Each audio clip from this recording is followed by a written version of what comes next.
Hello fellow YouTubers, this is Tombstone284 back once again with another Star Trek The Official Starships Collection review. Today we're going to have the U.S.S. Equinox NCC-72381. It's a Nova class. It's a science vessel launched, it doesn't say actually, as far as on the cover. It's 222 meters, has 8 decks. Now, for those of you who played Star Trek Online, they know this ship on there, because I've played and I have that, or I do play and I have that on there. Okay, in the page right here where it gives all your weaponry and stuff, it says it was launched in 2370 and destroyed 2376. A crew of 80, max speed of 8 Type XB phasers, and 2 photon torpedo launchers. Captain Rudolph Ransom III was the captain. Now here's the good picture of it, all but part of the one nacelle. And there goes Ransom and what I think is his first officer. Yeah, first officer Maxwell Burke. And then there he is there. There it is, damaged. And there it is, him and a couple of his crew members. And there's his crew members that ended up joining Voyager's crew. And there's Harry Kim fighting off one of the aliens that was attacking the Equinox. And there's the Equinox itself being attacked.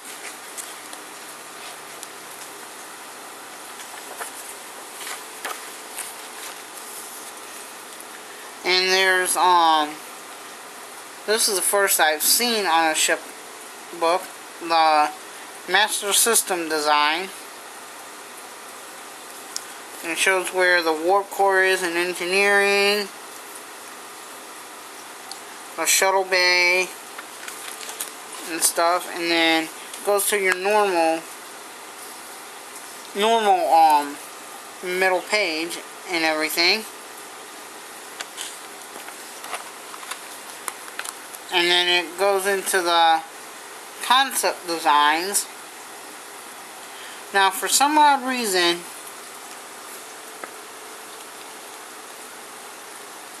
they ended up using something from Deep Space Nine.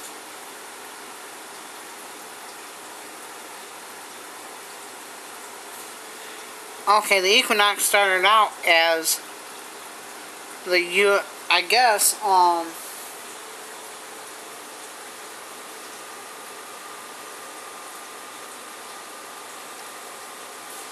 okay, according to this, it says the Equinox was called for something that had never been seen in Star Trek before. A small science vessel that would have been built around the same time as Voyager.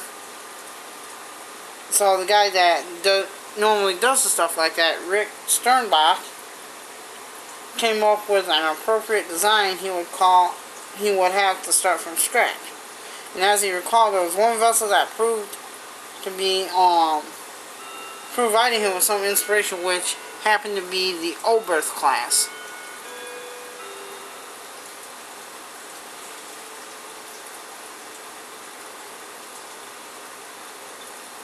And the ship in question was the Defiant Pathfinder. And when he developed while writing the Star Trek DS9 tech manual. And of course the book shows a picture of the NX-74205 Defiant.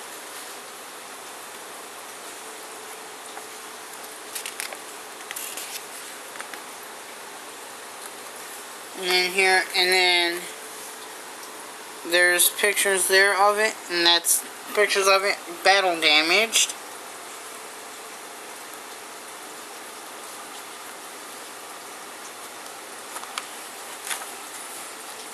And then there's when it talks about Voyager's journey.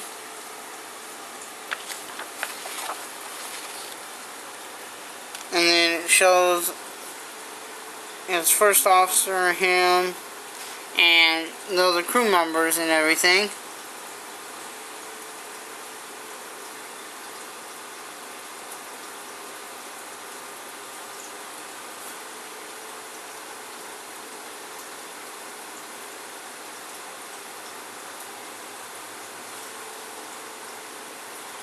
And only one member of that crew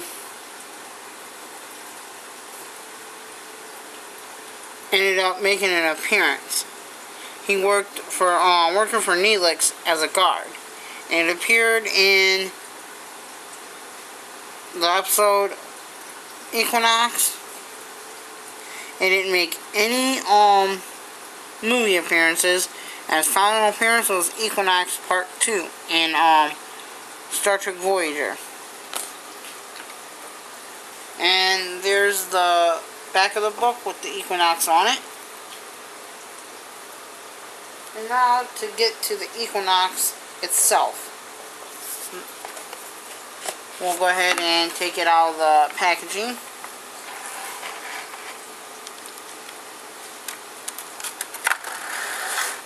Okay, it's got some good detail to it. But you see the warp nacelles are plastic, so are the pylons for that. The top half of it, this part here, everything on the top, except for like the nacelles and the pylons, are die cast. Now this part here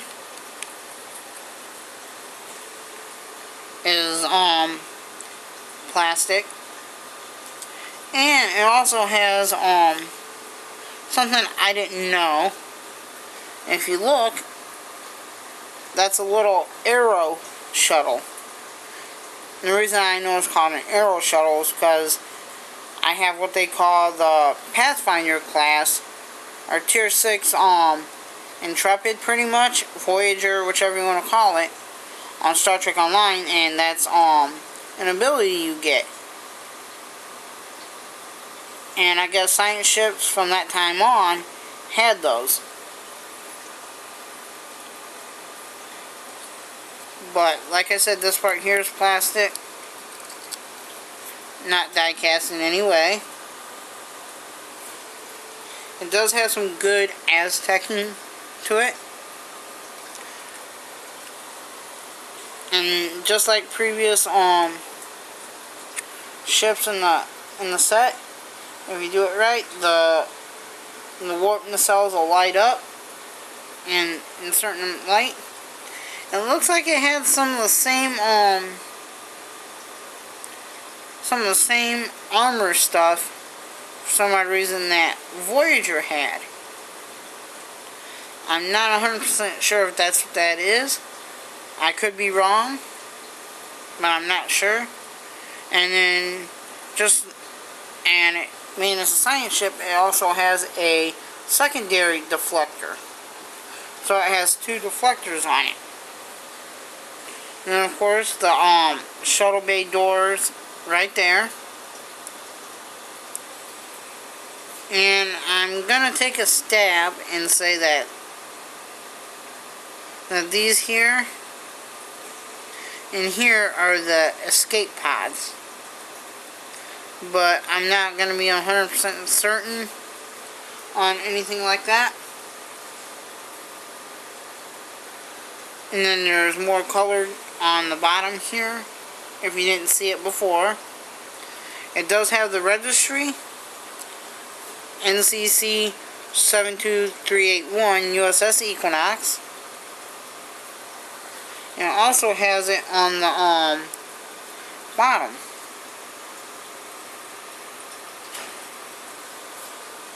And it has the registry on both the top. Well, if you look at it this way here, give me a second to get the right view. Both the bottom and top. So, all in all, it's a nice little ship. It's still not as good as some of them. It's got a lot better Aztecing than some ships. Not as much as others, like the Enterprise D. But it's still a pretty decent ship. So we'll go ahead and get to the stand.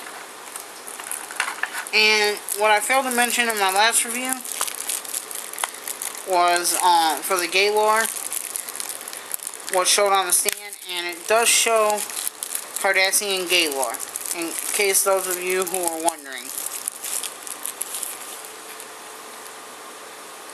Now on here it shows U.S.S. Equinox in the register.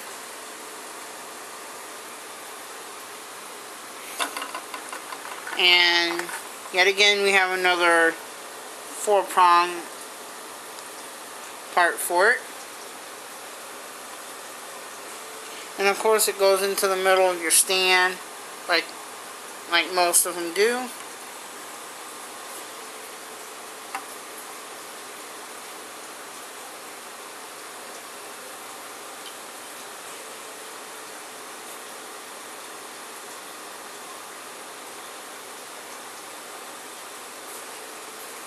It's a little loose in there, but not enough to really say anything about it.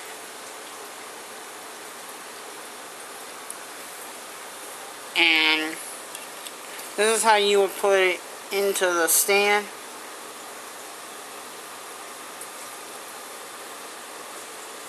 It goes right in between.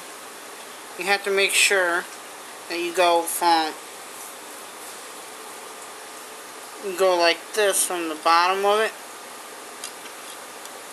in between where your pylons are, and just like so. And there you have it, the U.S.S. Equinox NCC-72381. And this is Tombstone 284 signing off and beaming out until next time, fellow YouTubers.